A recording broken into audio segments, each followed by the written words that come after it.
पास कितना हो गया, 7 हो गया। सबसे पहले हमारा फॉर्मूला देख लेते हैं कि क्या है। क्यू डी का क्या है, Q3 माइनस Q1, ठीक है। और सी क्यू डी का क्या होता है,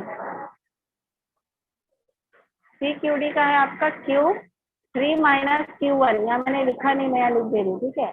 Q3 minus Q1, Q3 plus Q1, ठीक है। ये है आपका सी क्यू डी का, ठीक है।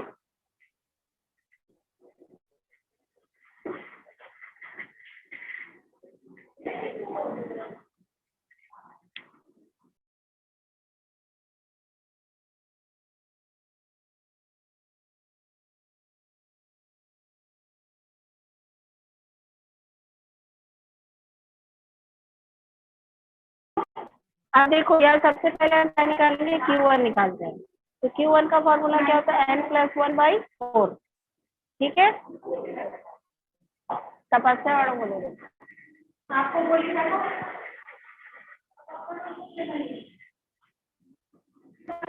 सबसे पहले Q1 निकालेंगे, n+1/4 दिया हुआ है। सुनाई दे रहा मेरी आवाज? Yes ma'am. हाँ, अब उसके बाद हम साइज निकालेंगे। तो नंबर ऑफ आइटम कितना हमारे पास, 7 है। 7 + 1 किए, ठीक है। सॉल्व किए तो कितना है, सेकंड आया। तो यहाँ पे हम उस सेकंड को काउंट करते, तो 1 और 2, यानी हमारा ये क्या हो गया, Q1 हो गया। समझ आया? असेंडिंग ऑर्डर में रखने के बाद ही आंसर आएगा, ये होगा। उसके बाद Q3 निकालते हैं। तो Q3 निकालने के लिए क्या है हमारे पास, 3n+1/4। सॉल्व किए, सॉल्व करने के बाद कितना आइटम का है, देखो 6 आइटम आया है। 6 को यहाँ काउंट करेंगे, 1 2 3 4 5 6, यानी हमारा Q3 क्या हो गया, 14। समझ आया? Q1 हमारा क्या हो गया, 8, और Q3 कितना हो गया, 14। समझ आया? अब फार्मूला में पुट कर देते हैं। तो QD निकालना है, तो Q3 माइनस Q1, ठीक है।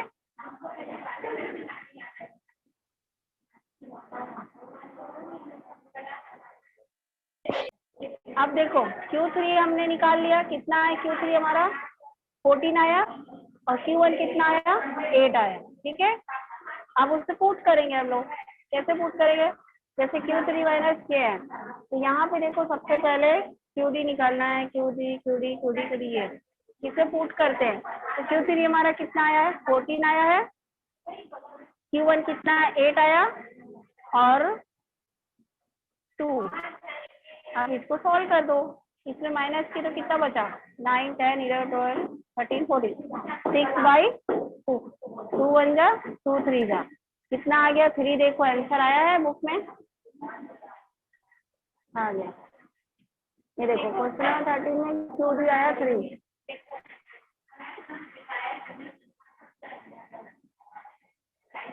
समझ आया?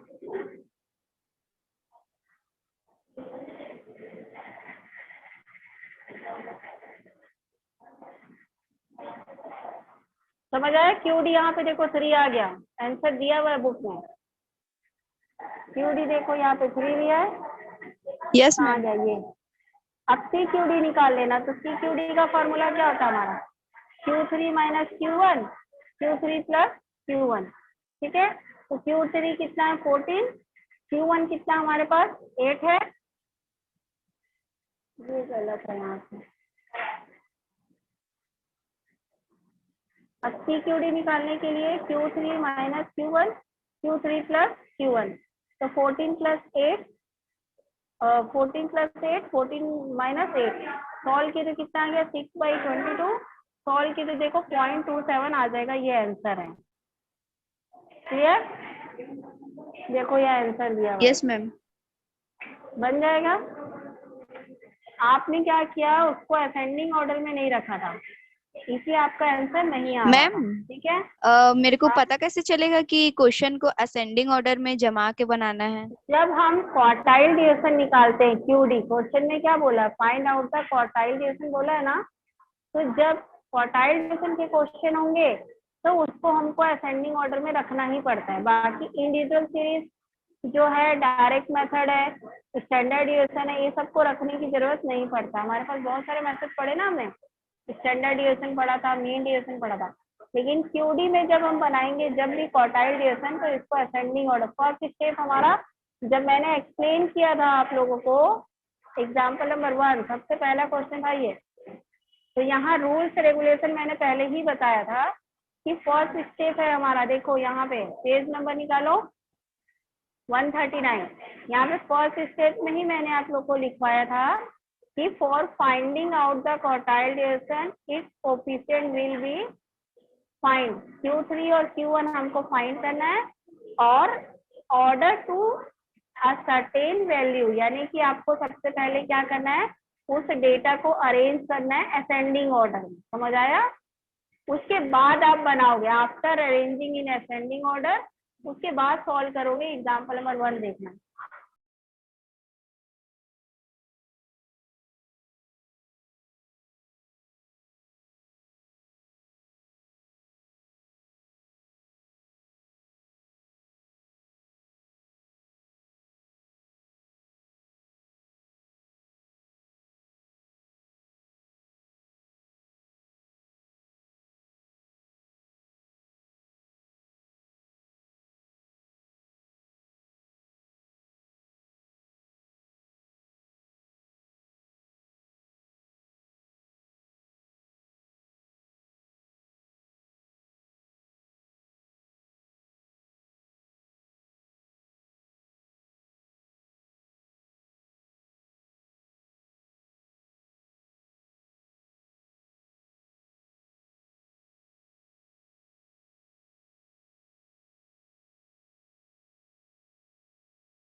समझ आया? अब उसके बाद नेक्स्ट चैप्टर स्टार्ट करने वाले थे हम लोग, कोरिलेशन, उसको देखो। यस मैम, आ गया।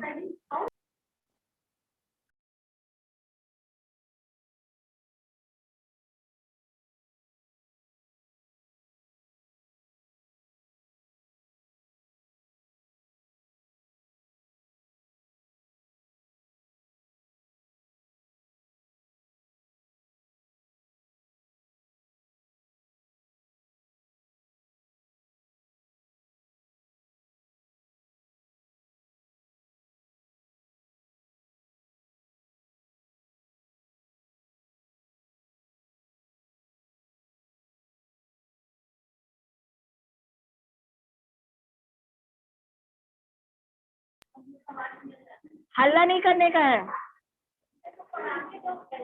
ठीक है? अब यहाँ पे Q3 और Q1 निकल गया। नेक्स्ट चैप्टर में आओ, कोरिलेशन में।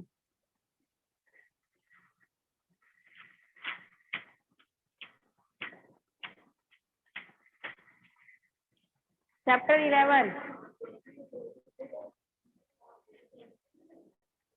चैप्टर 11 का भी क्वेश्चन आंसर मैंने आप लोग को सेंड कर दिया है ना, थ्योरी क्वेश्चन।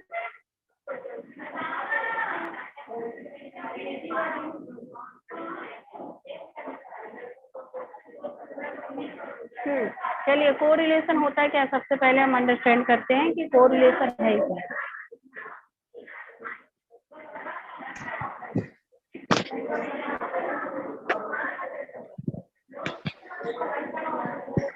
ठीक है, कोरिलेशन क्या होता है? अभी तक हमने मीन पढ़ लिया, मीडियन पढ़ लिया, मेजर टेंडेंसी है, बहुत सारे चैप्टर अंडरस्टैंड किया है। अब हम कोरिलेशन, आपका 11th chapter. Correlation means a relation between two और more things. It is a statistical technique which help us to find out what kind of relation exists between two or more variables. Correlation का मतलब है दो या दो से ज्यादा things में रिलेशन स्टेब्लिश है, तो उस रिलेशन के स्टेब्लिश को फाइंड आउट करने को हम कोरिलेशन कहते हैं। इसको यूज किया जाता है फाइंड आउट करने के लिए। दो या दो से अधिक वेरिएबल्स होंगे या ज्यादा होंगे तो उसको बोला जाता है कोरिलेशन। एक आपका पॉजिटिव होता है और एक आपका निगेटिव होता है। ठीक है, mute your mic. Rumain, unmute your mic.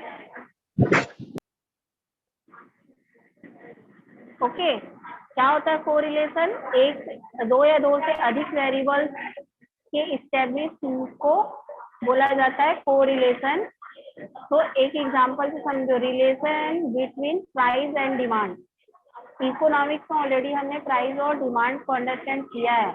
Price अगर इंक्रीज हो रहा है किसी भी कमोडिटी का, तो किसी भी गुड्स का, तो बायर उसको कम परचेज करता है। ठीक है, कभी भी क्या होता है, गुड्स का प्राइस अगर ज्यादा है तो लोग क्या करते हैं, उसको कम परचेज करते हैं ना।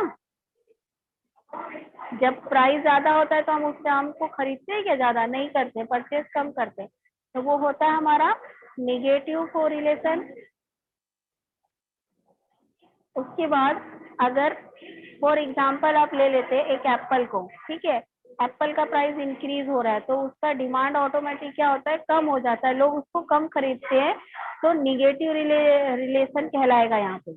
वहीं पर हम अगर प्राइस और डिक्रीज हो रहा है तो कंज्यूमर ज्यादा से ज्यादा क्या परचेज करता है। लेकिन relation between demand and price में लेते हैं। ठीक है, डिमांड और प्राइस में क्या होता है, अगर कमोडिटी का डिमांड इंक्रीज हो रहा है तो प्राइस ऑटोमेटिक इंक्रीज हो जाती है। आप देखे होंगे किसी चीज का अगर डिमांड, अभी दिवाली में जैसे जिस चीज का भी डिमांड होगा उसका प्राइस ऑटोमेटिक क्या होता है, हाई हो जाता है। होता है ना ऐसा?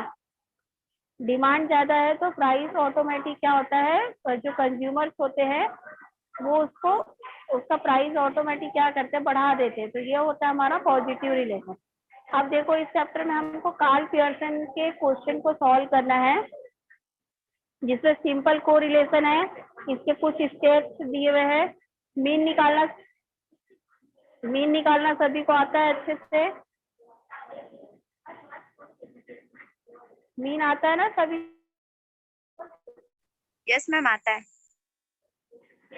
तो मीन, जब हम मीन निकालते हैं तो मीन का फॉर्मूला क्या है? यहाँ पे देखो दो वेरिएबल्स होंगे,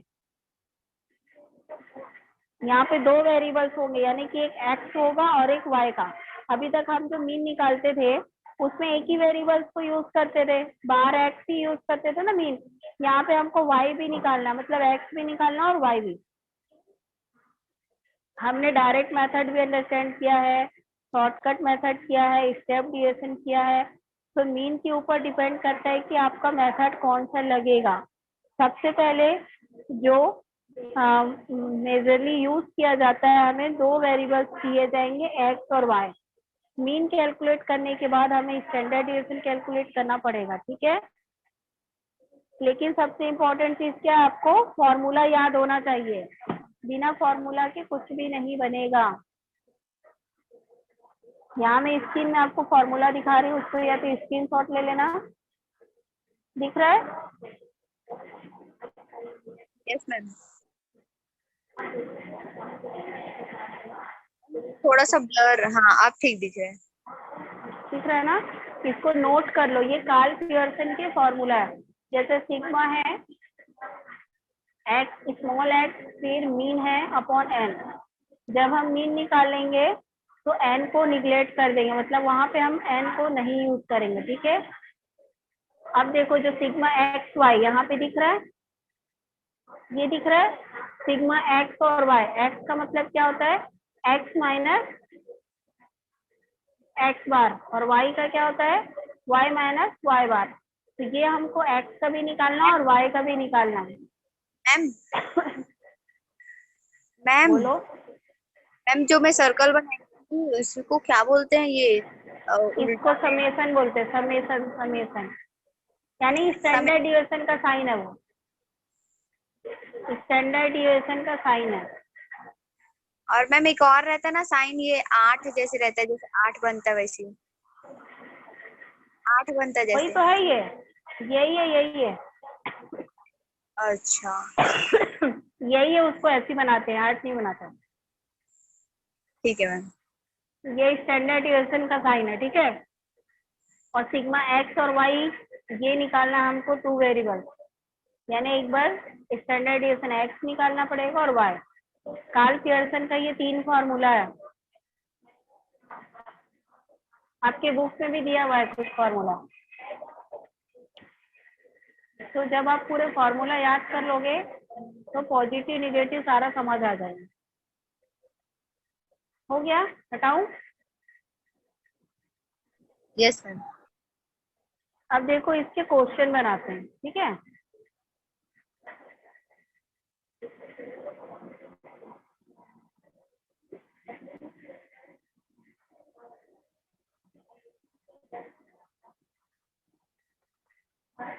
दिख रहा है क्लियर? Yes ma'am.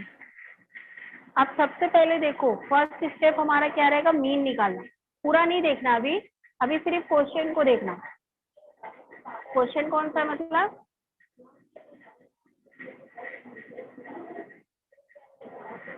क्वेश्चन ये है आपका, ठीक है। सबसे पहले क्वेश्चन को देखो, एक्स और वाई, यहाँ पे टू वेरिएबल्स दिए हैं, एक्स और वाई दिया हुआ है।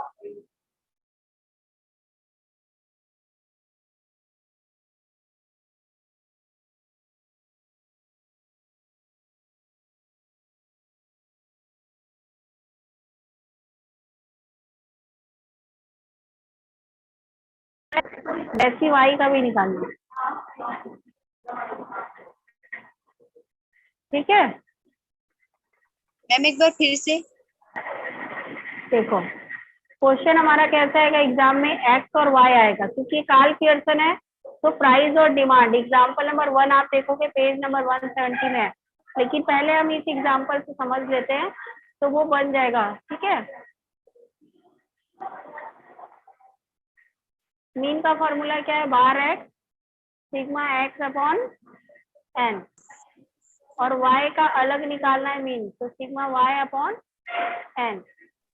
मैम ठीक है, y के ऊपर लगाएंगे। हाँ y के ऊपर भी लगेगा। हो गया?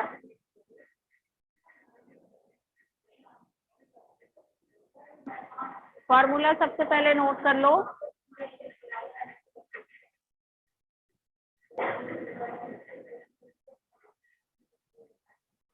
सेम y का भी यही रहेगा, ठीक है।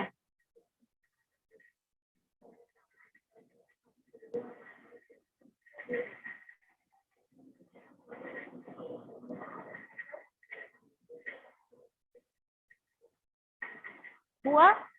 अब सबसे पहले हम मीन निकालेंगे, तो मीन निकालने के लिए हमारे पास टोटल है ऑलरेडी, दिख रहा है यहाँ पे टोटल। एक का 168 है और एक का 126 है।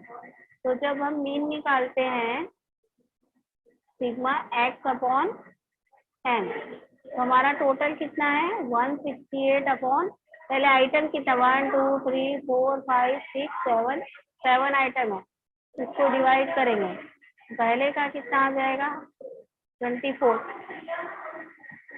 समझ आया?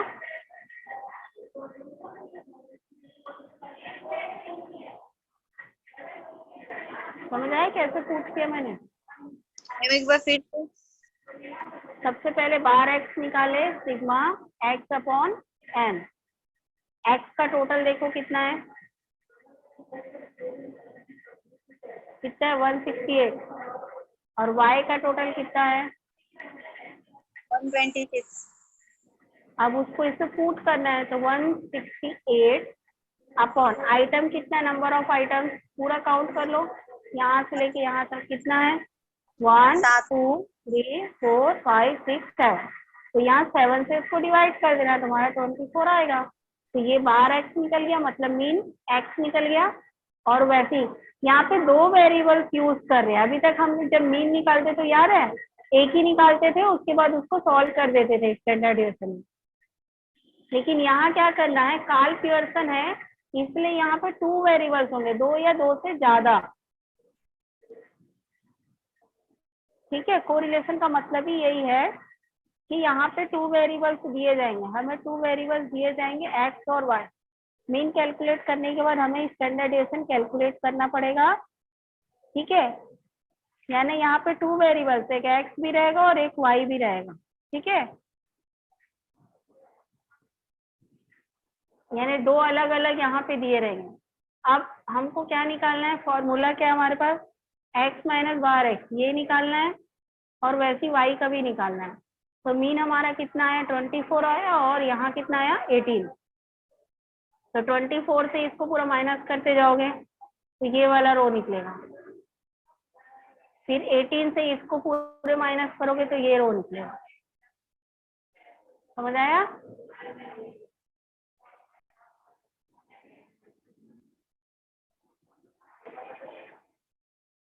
आया? x और y कैसे निकला है?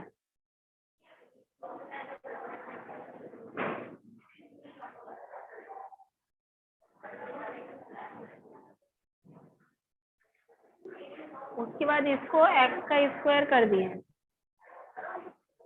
और ये y का स्क्वायर और x और y, तो x और y को मल्टीप्लाई करेंगे तो ये रो निकले। सभी को टोटल कर दो, ठीक है? समझ आया पूरा कॉलम?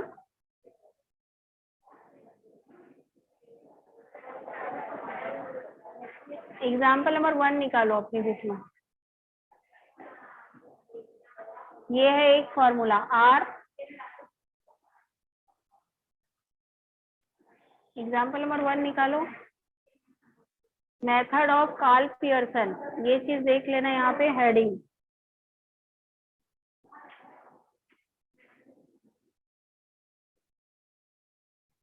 पहले हम सिंगल निकालते हैं, यहाँ पे बोथ निकालना है। Arithmetic mean of both x and y series, ठीक है? आ जाओ, अब यहाँ पे क्वेश्चन देखो, प्राइस दिया हुआ है और डिमांड दिया है, एक्स और वाई। तो सबसे पहले एक्स दिया है प्राइस, वाई है डिमांड, ठीक है? उसके बाद डिविजन मीन, एक्स माइनस 20, 20 कहाँ से लिया, मीन निकालने के बाद लिया है। तो सबसे फर्स्ट स्टेप आपका क्या रहेगा, मीन निकालना।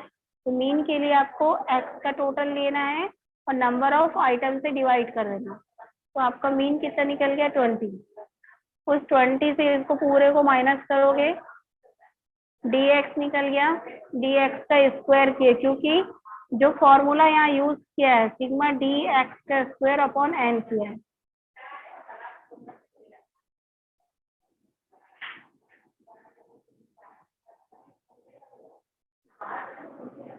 उसके बाद y का भी निकालोगे, फिर dxy और dx और dy, यानी dx आपका कितना आया है,